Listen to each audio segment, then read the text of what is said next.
tatlong hearing, there are several findings that we have already established.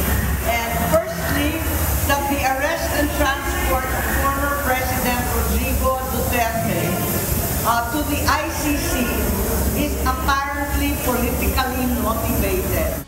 Titignan natin kung maaaring magawang committee report ito. Kung hindi, at least alam ng taong bayan na may culpable violation of laws ng iba't ibang opisyal. Kinakailangan, alamin natin, maimbestigahan ang korte, kasi hindi naman korte yung Senado, pero ang aming recommendation, very strong recommendation, na imbestigahan ng Ombudsman at ng mga korte sa lalong madaling panahon.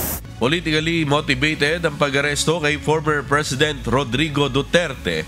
Ito ang inihayag ni Senator Amy Marcos sa gitna ng investigasyon ng Senate Committee on Foreign Relations kaugnay ng pagsuko sa dating Pangulo sa International Criminal Court. Ayon sa Senadora, malinaw na nais lamang pabagsakin ng administrasyon ang mga Duterte.